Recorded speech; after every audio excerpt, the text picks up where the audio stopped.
इधर हमने देखा है प्रभु यीशु मसीह पर विश्वास करे तुम और तुम्हारा घराना उद्धार पाएंगे। आज परमेश्वर का महिमा को करते हुए हम आगे बढ़ रहे हैं, प्रार्थना कर रहे हैं, आराधना कर रहे हैं। हम परमेश्वर का उपस्थिति में आते हैं।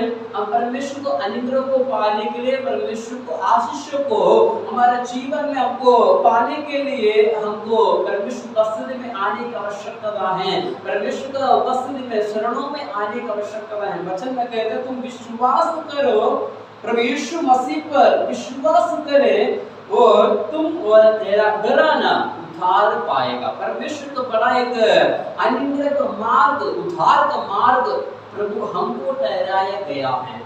और विश्वासी हैं और हमारा परिवार प्रभु से विश्वास नहीं करते हैं, लेकिन बड़ा एक जिम्मेदारी, बड़ा एक कर्तव्य प्रभु हमारे हाथों में दिया हुआ है। क्योंकि वचन में कहते हैं तुम प्रभु यीशु मसीह पर विश्वास करो तुम और तेरा घराना उद्धार पाएगा। हालेलुया। इधर हम साफ नीति में हम देख सकते हैं परमेश्वर अपने लोगों को, अपने प्रिय जनों के ऊपर, जो व्यक्ति परमेश्वर को आराधना करते हैं, डर भय मानते हैं, डर भय के अनुसार चलते हैं, उनको देखकर कहते हैं तुम प्रभु यीशु मसीह पर विश्वास करो तुम और तेरा घराना उद्धार पाएंगे। हालेलुया। दूसरे अगर वचन में हम देखते हैं तो उधर हमको इस प्रकार मालूम पड़ जाएगा, हम अपनी विश्वास का खुद कार्य करते हैं। अपने विश्वास का वो मार्ग में चलने के लिए हमको प्रयत्न करना है। लेकिन वचन में इस प्रकार इधर इसी वचन में कहते हैं अगर तुम विश्वास करे तुम्हारा परिवार उद्धार पाए। लेकिन दूसरा वचन में इस प्रकार लिखा है हम अपनी उद्धार के लिए अपनी विश्वास का पालन करने के लिए हमको उसको कदम उठाने की आवश्यकता है। लेकिन इसी वचन में इस प्रकार देखा है तुम विश्वास करे तेरा घराना भी उद्धार पाए। उधर परमेश्वर को उपस्थिति में लेकर आने तक हमारा जिम्मेदारी होते हैं, हमारे परिवार के लिए, हमारे समाज के लिए, हमारे देश के लिए प्रार्थना करना, उसके लिए कदम उठाना हमारा जिम्मेदारी, हमारे कर्तव्य परमेश्वर हमारे हाथ में दिया है। इसलिए ये वचन कहते हैं तुम विश्वास करे तुम और तेरा घराना उद्धार पाए। जैसे वो विश्वास में आते हैं, अगर एक व्यक्ति मान लो अगर एक परिवार में एक व्यक्ति विश्वासी है, एक दो व्यक्ति विश्वासी हैं, उनका जिम्मेदारी है, उनका कर्तव्य है उनका परिवार के लिए, उनका व्यक्ति जनों के लिए प्रार्थना कर उनको प्रभु में लेकर आना। उधर तक उनका जिम्मेदारी, उनका कर्तव्य है। जैसे वो विश्वास में आते हैं फिर उनका अपने जीवन का विश्वास का कदम को उठाने के लिए वो परिपक्व होते हैं। इसलिए परमेश्वर कहते हैं अपनी विश्वास का कर्ता के अनुसार हमको आगे बढ़ने की आवश्यकता है। हालेलुया। दोनों में हम देख सकते हैं प्रभु यीशु मसीह पर विश्वास करे तुम और तेरा घराना उद्धार पाए। एक बड़ा एक संदेश, बड़ा एक अनुग्रह का संदेश, आशीष का संदेश प्रभु हमारे हाथ में दिया हुआ है। हालेलुया। अगर तुम विश्वास करे तेरा घराना उद्धार पाए। हालेलुया। दोनों में हमको विश्वास करने की आवश्यकता है। बहुत सारे लोग हम देख सकते हैं, विश्वास जनों को हम देख सकते हैं जो विश्वास करते हैं, नए विश्वास में आते होंगे, परिवार में अकेले विश्वास में होंगे, वो विश्वास करके वो प्रार्थना करते हैं, वो परिवार का जन उनके लिए खिलाफ खड़े होते हैं, विश्वास में आने का कारण उनके लिए खिलाफ में खड़े होते हैं। लेकिन वचन में कहते हैं विश्वास करे और तेरा घराना उद्धार पाए। उन परिवार के लिए, उन व्यक्ति जनों के लिए प्रार्थना करने की आवश्यकता है, उनके लिए बिचवाई करने की आवश्यकता है, परमेश्वर का मध्य में आकर खड़ा होने की आवश्यकता है। उनके लिए एक बाड़ा बांध कर, जैसे बाड़ा बांध कर एक सरपरा बनाकर, दीवार बनाकर उनके लिए बिचवाई करने की आवश्यकता है। प्रभु उनको बचा ले, उनको जीवन को प्रभु उपस्थिति में प्रभु अपने आएंगे, जीवन में आपको उद्धार को पाने के लिए प्रभु मदद करे बोलकर हमको उनके लिए प्रार्थना करने की आवश्यकता है। अगर जो व्यक्ति प्रार्थना करते हैं, वो सारे लोग हम देख सकते हैं, वो सारे गवाही को हम सुन सकते हैं जो विश्वास में आते हैं, अकेले विश्वास में आते हैं, दिन का बाद, साल का बाद, 1.5 साल का बाद उनका पूरा परिवार मसीह में आ सकते हैं, आया हुआ बहुत सारे गवाही सुनते हैं। कारण क्या है? उन्होंने विश्वास किया, उनके परिवार के लिए वो कदम उठाया, उनका परिवार को प्रभु में लेकर आने के लिए परिश्रम किया। उसका परिश्रम का प्रतिफल प्रभु उनका जीवन में दिया हुआ है। आज इन दिनों में हमारे जीवन में अगर हमारा इसी आवाज सुनने वाला मेरे प्रियो और आपका जीवन में आपका परिवार के अंदर कोई विश्वास में नहीं है, वो आपका जिम्मेदारी है उनको प्रार्थना करने के लिए, उनके लिए प्रार्थना करने के लिए, प्रभु में ले आने के लिए आपका जिम्मेदारी है, आपका कर्तव्य है। जब आप प्रार्थना करते हैं, वचन में कहते हैं तुम विश्वास करे तुम और तेरा घराना उद्धार पाएंगे। हमारे जीवन में उद्धार पाने के लिए परमेश्वर बस्ती में आने का आवश्यकता है। परमेश्वर को बस्ती में, परमेश्वर का संग में हमको आने का आवश्यकता है। परमेश्वर का शरणों में हमको आने का आवश्यकता है। जब परमेश्वर को बस्ती में आते हैं तब चलकर प्रभु का दृष्टि हमारे जीवन में आएगा। जब हम परमेश्वर बस्ती में आते हैं, हम पुकारते हैं परमेश्वर का दया को मांगते हैं हमारे जीवन में, तब चलकर परमेश्वर का दृष्टि, परमेश्वर का अनुग्रह वो हमारे जीवन में प्रदान करेंगे। इसलिए कहते हैं तुम विश्वास करे तेरा घराना उद्धार पाए। हालेलुया। इसलिए वचन कहते हैं तुम विश्वास करे तेरा घराना उद्धार पाएगा। एक वचन और हम दे सकते हैं पहला पत्रस का उसका 3 अध्याय उसका 18 पद हम दे सकते हैं। इसलिए कि मसीह ने भी अर्थात वो अधर्मियों के लिए धर्मी में पाप का कारण एक बार दुख उठाया ताकि हमें परमेश्वर के पास पहुंचाए। वहाँ शरीर के भाग से तो मृत्यु दिया है पर आत्मा का भाग से जिलाया गया। इधर परमेश्वर के उद्धार का बारे में हम देख सकते हैं। इधर परमेश्वर को उद्धार के बारे में हमको बता रहे हैं। इधर वचन में इस प्रकार हम देखें, इसलिए मसीह ने एक बार हम सभी का पाप के लिए उन्होंने क्या किया है? अपने जीवन को बलिदान किया है। हालेलुया। हमारे लिए, मेरी पाप के लिए, मेरी श्राप के लिए, मेरी अधर्मों के लिए, आपके पाप के लिए, आपके अधर्मों के लिए, जो आप प्रभु का विरुद्ध में जो भी काम किया उसी पाप के लिए परमेश्वर ने अपने एकलौते पुत्र को बलिदान करवाया। इधर हम वचन में देख सकते हैं 3:18 पहले पत्रस का 3:18 में दे सकते हैं। इसलिए कि मसीह ने भी अर्थात अधर्मियों के लिए, धर्मी ने पाप के लिए अपने शरीर को समर्पण किया। अधर्मियों के लिए, अधर्म का मार्ग में चलने वाला, परमेश्वर का विरुद्ध में करने वाला, पाप करने वाला, क्रोध करने वाला, वो परमेश्वर पसंद ने वो इकट्ठा करने वाला को लिए परमेश्वर ने क्या किया? अपने जीवन को बलिदान। इधर हम देख सकते हैं, इधर पाप के कारण एक बार दुख उठाए, एक बार परमेश्वर ने हमारे लिए दुख उठाया, हमारा पाप के लिए, हमारे श्राप के लिए, हमारा पाप का बोझ उनको ऊपर वो उठाकर हमको आजाद दिया, हमको मुक्ति दिलाया, हमको शांति दिया, हमारे जीवन में परिवर्तन लेकर आया, हमारे जीवन में शांति दिया है। उसी शांति दिया परमेश्वर का समय में जो उद्धार हमको मुक्त में दिया है, उस उद्धार में हमको आगे बढ़ने के आवश्यकता है। इस प्रकार आप देख सकते हैं, एक बार दुख उठाया ताकि हमें परमेश्वर का पास पहुंचाए। हालेलुया। क्यों परमेश्वर दुख उठाया? हमें परमेश्वर का पास पहुंचाए। हालेलुया। हमें परमेश्वर का पास पहुंचाने के लिए, स्वर्ग राज्य का वारिस बनाने के लिए, स्वर्ग राज्य का वारिस बनाने के लिए प्रभु ने हमको चुनकर हमारा पाप से, हमारे पाप का उन्होंने उनको ऊपर उठाकर, मेरी पाप के लिए, मेरी श्राप के लिए, मेरी अधर्मों के लिए उनको ऊपर उठाकर वो मेरा दुख को वो लेकर मुझे आजाद कर मुक्त देकर, मुक्ति दिलाकर परमेश्वर का पास हमको पहुंचाया है। हालेलुया। इसके लिए धन्यवाद बलिदान चढ़ाते हुए परमेश्वर का सन्निधि में आने का आवश्यकता है, परमेश्वर का संग में आने का आवश्यकता है। वचन में देखा है वो अपने परमेश्वर का पास पहुंचाए, वह शरीर का भाग से तो घात किया गया, शरीर का तौर से तो घात किया, उनको मारा गया। उसका बलिदान का बारे में हम सभी जानते हैं।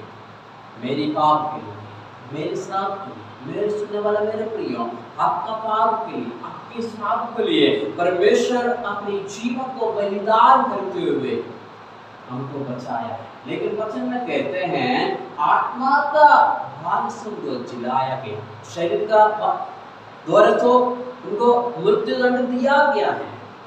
अच्छा, दुनिया में ऐसे कोई भी व्यक्ति नहीं है हमको छुड़ाने वाला, हमको मुक्ति दिलाने वाला, हमारा पाप के लिए अपने जीवन को बलिदान करने वाला, पुनरुत्थान करने वाला कोई भी नहीं है। और है तो भी बहुत सारे लोग के बारे में हम देख सकते हैं, मर गया, दोबारा वो जी उठा, लेकिन कुछ समय के लिए, उसके बाद वो दोबारा मर गया है।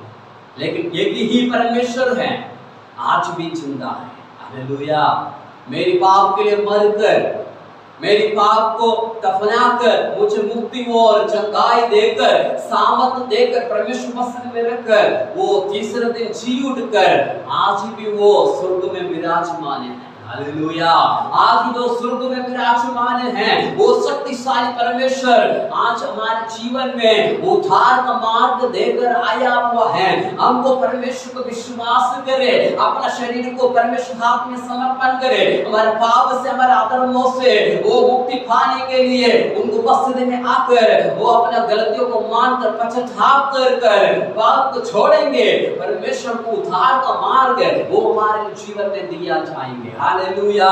उद्धार का मार्ग वो हमारे लिए दिया जाएगा, वो परमेश्वर का सामर्थ को हमारे जीवन में भेजे जाएंगे। हालेलुया। हमको परमेश्वर उपस्थिति में आना है, उनको उद्धार को हमारे जीवन में पाना है, उनकी सामर्थ्य को हमारे जीवन में पाना है, और पाना है उसी उद्धार को हमारे जीवन में पाना है। परमेश्वर ने मेरे लिए वो मेरा दुख को उन्होंने उठाया है, ये विश्वास आपका जीवन में होने की आवश्यकता है। जो व्यक्ति मसीह हैं, जो हालेलुया विश्वासी कहलाते हैं अपने आप को, ये विश्वास हमारे जीवन में होने की आवश्यकता है। प्रभु यीशु मसीह ने मेरे पाप को ऊपर उठाकर मुझे मुक्ति और चंगाई दिया है। ये विश्वास हमारे जीवन में दिनों में हालेलुया होने की आवश्यकता है। हालेलुया। हमारे जीवन में होने की आवश्यकता है। परमेश्वर का संग में, वो परमेश्वर का अनुग्रह में, वो परमेश्वर का सामर्थ्य में आगे बढ़ने का तो आवश्यकता है। परमेश्वर को उद्धार को हमारे जीवन में पाने का आवश्यकता है। दुनिया में हम देख सकते हैं, ओ हालेलुया, जो पवित्र कलाम में लिखा हुआ है, इन सारी बातें जो इसी पवित्र कलाम में लिखा हुआ हर एक बात सच है। अगर जो व्यक्ति इसका अनुसार चलते हैं, इसका नियमों का अनुसार चलते, इसको पालन करते हैं, प्रभु उनका जीवन में बड़ा एक उद्धार है, बड़ा एक अनुग्रह का मार्ग उनका जीवन में प्रभु प्रदान करते हैं। वो स्वर्ग राज्य में जाने का वारिस प्रभु को बनाए जाएंगे। हालेलुया।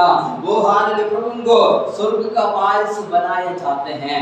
आज जो में हमारा जीवन में परमेश्वर उपस्थिति में हम आने का आवश्यकता है। अगले दिनों में हम देख सकते हैं दुनिया में कैसे कैसे बातें हो रहे हैं। परमेश्वर वचन में हम देख सकते हैं 2000 साल पहले, हर वर्ष साल पहले हमारे लिए हर एक बातों को बताया गया है। दुनिया में ऐसे कोई भी किताब नहीं है, कोई भी ग्रंथ नहीं है आगे के बारे में बताते हैं, भविष्य के बारे में बताने वाला कोई भी ग्रंथ नहीं है। सिर्फ एक ही ग्रंथ है, प्रभु यीशु मसीह के इसी पवित्र कलाम में हम दे सकते हैं वर्तमान काल का और भविष्य का हर एक बातों को हम इनमें इसी वचन में हम दे सकते हैं। हालेलुया। वचन में हम दे सकते हैं जो बीता हुआ बातें, अभी वर्तमान में जो बातें चल रहे हैं, जो भविष्य में जो बातें होने जा रहे हैं, उन्हीं सारी बातों को सिर्फ एक ही ग्रंथ में हम देख सकते हैं, वो है इसी पवित्र शास्त्र। हालेलुया। वो है ये पवित्र शास्त्र। जो व्यक्ति इस पवित्र शास्त्र पर विश्वास करते हैं, जो व्यक्ति इसका अनुसार चलते हैं, इस नियमों को पालन करते हैं, इसको वचन का अनुसार चलते हैं, प्रभु उनको बड़ा एक उन्नति को, आशीषों को प्रभु उनका जीवन में प्रदान करते हैं। प्रभु उनका जीवन में अनुग्रह और आशीषों को प्रभु प्रदान करते हैं। इधर हम एक वचन और पढ़ेंगे, यूहन्ना का सुसमाचार उसका 13 अध्याय उसका 19 पद हम देख सकते हैं। अब मैं उनको होने से पहले मैं तुम्हें जताया देता हूं कि जब वह हो जाए तो तुम विश्वास करे कि मैं वही हूं। हालेलुया। परमेश्वर के वचन में साफ हिंदी में हमको चेतावनी देते हैं। जो वर्षों पहले, हजारों वर्ष पहले लिखा हुआ इसी वचन में हमको देख सकते हैं। उन बातों को पूरा होने से पहले परमेश्वर बताया है।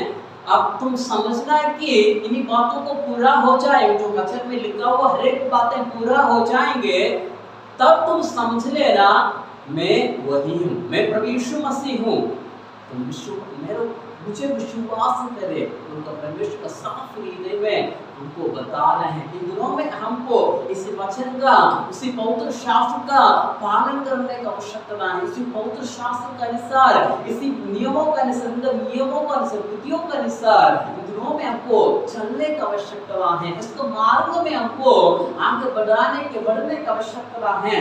तब चलकर हमारे जीवन में शांति और अनुग्रह उद्धार को हमारे जीवन में हम प्राप्त कर सकते हैं। इन दिनों में हम देख सकते हैं विश्व का हाल किस प्रकार जा रहे हैं। वचन में लिखा हुआ है इस दुनिया नाश होने वाला है, दुनिया का अंत निकट है। अभी हम वचन में देख सकते हैं परमेश्वर ने वायदा किया है, अभी मैं दोबारा पानी से दुनिया का नाश नहीं करूंगा। लेकिन दूसरे के वचन में इस प्रकार लिखा है उस दुनिया तो आग के लिए रखा हुआ है। हालेलुया। आग में भस्म करने के लिए रखा हुआ है। दोनों का परिस्थिति को हम देख सकते हैं। और हमारे जीवन में और गर्मी का मौसम आते हैं तो 35 डिग्री, 40 डिग्री, 45 डिग्री तक मौसम गर्मी बढ़ते हैं, उनको बर्दाश्त का पागल होते हैं। हम पंखा चलाते हैं, कूलर चलाते हैं, एसी चलाते हैं, हर एक सुविधा को हम ढूंढते हैं हमारे शरीर को ठंडक पहुंचाने के लिए। लेकिन एक बात स्मरण करना, एक बात अपने बेचन में फिट करना, एक बात कहते हैं दुनिया तो नाश होने वाला है। मन फिराओ, पश्चाताप करो, प्रभु को ग्रहण करो, स्वर्ग राज का वारिस बन जाओ। नहीं हो तो इस दुनिया का साथ साथ तुम भी भस्म हो जाएंगे, तुम भी भस्म हो जाएंगे। मेरे सुनने वाला मेरे प्रियो, तुम भी भस्म हो जाएंगे। हालेलुया।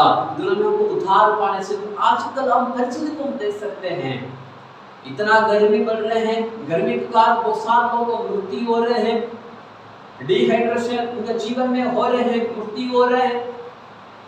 अगर इनमें से बचना है, प्रभु से विश्वास करो, प्रभु के वस्त्र में आओ, परमेश्वर के शरणों में आओ, अपने जीवन को परमेश्वर हाथ में समर्पण दें। इस संसार का 45 डिग्री हम सहन कर नहीं पा रहे हैं, इसी नरक का आग तुम कैसे सहन पाएंगे। हालेलुया। हम वचन में देख सकते हैं, दानियल की किताब में शद्रक, मेशक, अबेदनगो के बारे में हम देख सकते हैं। एक मूर्ति ने नेबुकदनेस्सर राजा ने खड़ा किया था, उधर सारा देश में बताया गया इस मूर्ति को तुम दंडवत नहीं करते हैं। जो व्यक्ति दंडवत नहीं करते हैं उसको झुकते हैं, झुका नहीं है, उनको आग का भट्ठी में डाला जाता है। वचन में देख सकते हैं शद्रक, मेशक, अबेदनगो उसे राजा का बात ना माना, राजा का बातों को उल्लंघन किया, प्रभु को प्रथम दिया, परमेश्वर को वस्त्र में रखा, मूर्ति के सामने दंडवत नहीं किया, उनका सिर को नहीं झुकाया। इसलिए राजा बड़ा क्रोधित होकर सिपाही से कहा, इसी आग का भट्ठी को 7 गुना तेज करो, 7 गुना तेज करवाया गया है। लेकिन हम देख सकते हैं शद्रक मेशक अबेदनगो को हाथ पैर बांधकर उसी आग में डालने के लिए जो व्यक्ति लेके गया है, जो मोटा तकड़ा है, सिपाहियां हैं, जो युद्ध का मैदान में विजय को हासिल करने वाला जो सोल्जर हैं, आग में भस्म हो गए। लेकिन शद्रक मेशक अबेदनगो के शरीर में आग का एक अंश भी नहीं हुआ। हालेलुया। उनका बाल तक आग में जला नहीं गया, आग का बास उनके शरीर में नहीं आया, कारण कि उनका विश्वास था। प्रभु यीशु मसीह पर अपने जीवन को समर्पण किए। उन्होंने कहा मेरा प्रभु मुझे बचाया तो भी कोई दिक्कत नहीं, ना बचाया तो भी मुझे कोई दिक्कत नहीं, मैं इस मूर्ति के सामने दंडवत नहीं करूंगा। उनका विश्वास को प्रभु आदर करते हुए इसी आग को भट्टी से प्रभु उनको निकाला। उनका जीवन में उद्धार का ग्रहण था, उद्धार का परिपक्वता था। उनको मालूम था मैंने जो विश्वास किया है, मैंने जो उद्धार पाया है, मेरे परमेश्वर का सामर्थ्य मेरे जीवन में है, उसी सामर्थ्य में मुझे कोई हानि नहीं होगा। उनका विश्वास था। हालेलुया। दिनों में हमको उसी प्रकार का विश्वास हमारे जीवन में होने की आवश्यकता है। दिनों में हम जो 40 डिग्री 45 डिग्री हम सहन नहीं कर पा रहे हैं, सी नरक का आग में कैसे सहन कर पाएंगे। हालेलुया। इन बातों को हमारा जीवन में स्मरण करना है। परमेश्वर को अपने जीवन को समर्पण करें, परमेश्वर को उद्धार को पाए, वो अनंत जीवन तुमने दिया जाएगा। हालेलुया।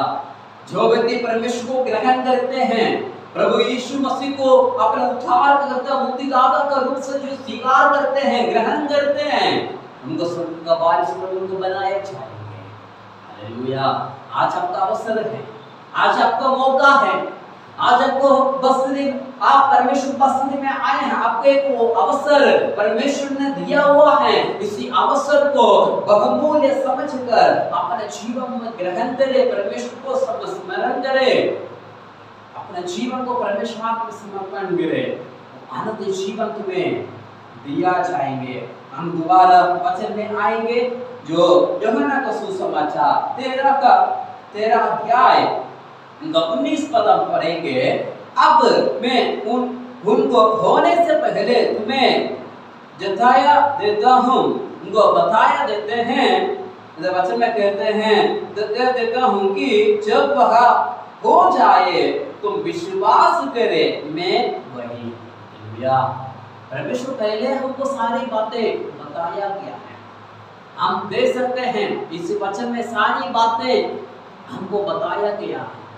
अगर जो व्यक्ति इसी वचन को पढ़ते हैं, मनन करते हैं, इसका अनुसार चलते हैं, प्रभु उनका जीवन में इसी वचन के द्वारा अनेकों आशीषों को प्रभु प्रदान करते हैं। आने वाला हरेक बातों को, भविष्य में होने वाला हरेक बातों को पवित्र कलाम में दिया हुआ है। वचन में कहते हैं पहले तो मैंने बताया गया है, तुम उस समय स्मरण करना, समझना, ये बातें पूरी हो जाएगा, तुम स्मरण करना, समझना मैं वही हूँ। हालेलुया। वर्ष पहले, हजारों साल पहले मैंने तुम्हें चेतावनी दिया है, तुम समझना मैं वही हूँ, प्रभु यीशु मसीह। और जो व्यक्ति प्रभु यीशु मसीह पर विश्वास करते हैं वो अनंत जीवन प्राप्त करते हैं।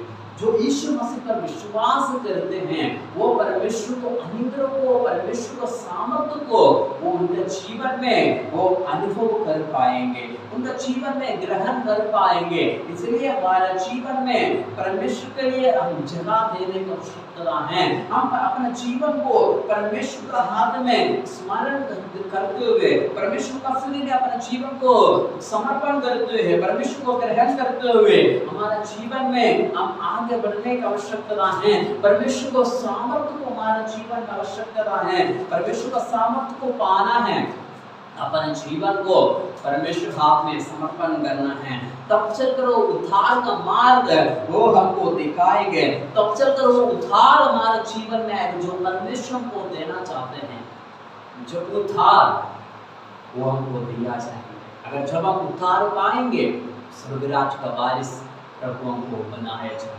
इसलिए अपने जीवन को परमेश्वर हाथ में हम समर्पण करें, हम परमेश्वर हाथ में समर्पण करें। इधर एक वचन में इस प्रकार लिखा है, रोमियो का पत्री 1 अध्याय इसका 16 पद में वचन इस प्रकार लिखा है, क्योंकि मैं सुसमाचार से नहीं लजाता, इसलिए है कि वहां हर एक विश्वास करने वाले के लिए पहले तो यहूदी फिर यूनानी के लिए उद्धार का निमित्त परमेश्वर का सामर्थ्य है। हालेलुया। इधर परमेश्वर अपनी उद्धार को, अपना सामर्थ्य को हर एक व्यक्ति के जीवन में दिया हुआ है। हालेलुया। पहले यहूदी और दूसरा यूनानी लोग जो अन्य जाति हैं, हम उसी कैटेगरी में आते हैं। अन्य जाति लोग, हम हमारा जीवन में परमेश्वर का उद्धार का संदेश आया हुआ है, हम इसमें लज्जित होने की आवश्यकता नहीं है। वचन में कहते हैं, क्योंकि मैं सुसमाचार से नहीं लज्जाता। हालेलुया। हमको सुसमाचार में हम नहीं लज्जाना चाहिए। जो परमेश्वर हमारे जीवन में किया हुआ हर एक बातों को वर्णन करने की आवश्यकता है, लोगों को बताने की आवश्यकता है, उनको उपस्थिति में, उनका जीवन में परमेश्वर को प्यार को जताने की आवश्यकता है। हालेलुया। वचन में कहते हैं, क्योंकि मैं सुसमाचार से नहीं लज्जाता, इसलिए कि वह हर एक विश्वास करने वाले के लिए, हर एक व्यक्ति जो विश्वास करने वाला हर एक व्यक्तियों के लिए उस सुसमाचार का संदेश भेजा गया है।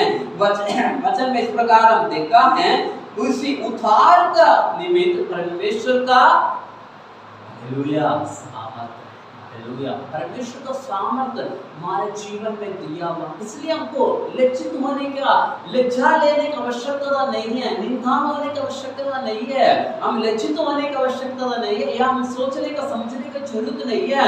अगर मैं विश्वास करता हूँ, अगर उनको पास आकर परमेश्वर मेरे जीवन में किया उपकार को बारे में मैंने बताया, तो वो क्या सोचेंगे, क्या समझेंगे, हम किसी चिंता करने की आवश्यकता नहीं है। परमेश्वर कहते हैं, उसी उद्धार का निमित्त परमेश्वर का सामर्थ्य हमारे जीवन में दिया हुआ है। हालेलुया। इसी सामर्थ्य का अभिषेक प्रभु हमारे जीवन में दिया हुआ है, इसलिए हम लज्जित होने की आवश्यकता नहीं है। हम दृढ़ होकर, मजबूत होकर, परमेश्वर ने हमारे लिए किया हुआ हर एक उपकार को हम वर्णन करते हुए चले। परमेश्वर को हमारा उद्धार का मार्ग वो प्रभु हमारे जीवन में दिया चाहते हैं। हालेलुया। हम सुसमाचार से अब नहीं लज्जित होना। हालेलुया। लज्जित होने की आवश्यकता नहीं है। परमेश्वर ने हमारे लिए उनका सामर्थ्य दिया हुआ है। हालेलुया। परमेश्वर ने हमारे लिए उनका सामर्थ्य दिया हुआ, इसी सामर्थ्य में हमको आगे बढ़ने की आवश्यकता है। परमेश्वर का अनुग्रह को हमारा जीवन में हम पाने की आवश्यकता है। परमेश्वर का सामर्थ्य को हमारा जीवन में हम पाने की आवश्यकता है। हालेलुया। वचन में इस प्रकार कहते हैं, एफिसियों का पत्री में 2 अध्याय उसका 8 पद में इस प्रकार लिखा हुआ है, क्योंकि विश्वास का द्वारा अनुग्रह से तुम्हारा उद्धार हुआ है। हालेलुया। इधर आप एक बार हमारे जीवन में स्मरण करने के लिए हमसे सुनने की आवश्यकता है। वचन में कहते हैं, क्योंकि विश्वास के द्वारा अनुग्रह से तुम्हारा उद्धार हुआ है, और यहाँ तुम्हारी ओर से नहीं वरन परमेश्वर का दान है। हालेलुया। हम ये मत समझना ये मेरा खूबी है, मैं अच्छा हूँ, भला हूँ, मैं ये हूँ वो हूँ, हम ये सोचने की आवश्यकता नहीं है। परमेश्वर को कहते हैं, परमेश्वर ये तुम्हारी ओर से नहीं वरन परमेश्वर का दान है। परमेश्वर हमको दिया हुआ दान है, वरदान है, इसी उद्धार। ये उद्धार हम पाने के योग्य नहीं थे, लेकिन परमेश्वर हमारे लिए अपना दान देकर, अपना कीमती शरीर लहू बहाकर इसी शरीर को मोल लिया है, वो परमेश्वर का दान है, वरदान है। इन्हीं में हमको स्थिर रहने की आवश्यकता है, हम इसमें लज्जित होने की आवश्यकता नहीं। वचन में कहते हैं क्योंकि विश्वास का द्वारा अनुग्रह से तुम्हारा उद्धार हुआ है। हालेलुया। विश्वास का द्वारा, परमेश्वर का अनुग्रह का द्वारा तुम्हारा उद्धार हुआ है। जब हम विश्वास करते हैं तब चलकर परमेश्वर का अनुग्रह हमारा जीवन में आए हो, उद्धार का रूप से वो हमारे जीवन में परमेश्वर का अनुग्रह, वो हमारा और से नहीं, हमारा खूबी से नहीं। अब ये मत समझना मैं प्रार्थना करता हूँ, मैं प्रार्थना करती हूँ, मैं वचन पढ़ता हूँ, वचन पढ़ती हूँ, उसके द्वारा परमेश्वर को उद्धार मेरे जीवन में मिला है। ये मत अब समझना, परमेश्वर का दिया हुआ तोहफा है, परमेश्वर हमारे लिए दिया हुआ वरदान है ये उद्धार। अरे इस वरदान को हम खो देते हैं, परमेश्वर का क्रोध में हम बाकी बन जाते हैं। हालेलुया। हम नरक का भागी बन जाते हैं। अगर आप परमेश्वर का वचन सुनकर अपने जीवन को परमेश्वर हाथ में समर्पण करते हैं, अपने जीवन को हम परमेश्वर हाथ में समर्पण करते हैं, परमेश्वर उद्धार को पाया हुआ है, हम परमेश्वर पसंद में बना लेते हैं, उनको देखकर कहते हैं परमेश्वर का उद्धार तुम्हारा ओर से नहीं, परमेश्वर की ओर से, परमेश्वर का अनुग्रह से, परमेश्वर का विश्वास करने का द्वारा तुम्हें दिया हुआ है इसी उद्धार। इसी उद्धार को हम परमेश्वर पसंद, जो परमेश्वर हमको दिया उसी उद्धार को बहुमूल्य समझकर अपने जीवन में परमेश्वर को स्मरण करते हुए, अपने जीवन को परमेश्वर हाथ में समर्पण करते हुए जो व्यक्ति चलते हैं उनका जीवन में परमेश्वर का अनुग्रह आशीषें सदा बना रहते हैं। इसलिए परमेश्वर का वचन में कहते हैं तुम विश्वास करो और तेरा घराना उद्धार पाएंगे। हालेलुया। हमारे जीवन में उद्धार पाना है, हमारे परिवार के अंदर उद्धार का परिस्थिति का अवसर को लेकर आना है। सबसे पहले आपको विश्वास करना है, आपको तन मन से परमेश्वर को ग्रहण करना है, आपको परमेश्वर उपस्थिति में आना है, तब चलकर से उद्धार का मार्ग हमारे जीवन में दिया जाएंगे, परमेश्वर का मार्ग हमारे जीवन में उंडेले जाएंगे। हालेलुया। अपने शरीर प्राण आत्मा को परमेश्वर हाथ में समर्पण करें। हमारी अधर्मों से, हमारे पाप से, हमारा पाप से, हर एक गलत आदतों से परमेश्वर हमको आजाद किया हुआ है। उनका उद्धार का मार्ग प्रभु हमारे लिए दिया हुआ है। उसी उद्धार का मार्ग में हम आगे बढ़ते जाए। परमेश्वर अनुग्रह और आशीषों से, इसी वचन में दिया हुआ, इसी पवित्र कलाम में दिया हुआ हर एक आशीषों से, हर एक अनुग्रहों से आपको आगे बढ़ाकर स्वर्ग राज्य का वारिस आपको बनाकर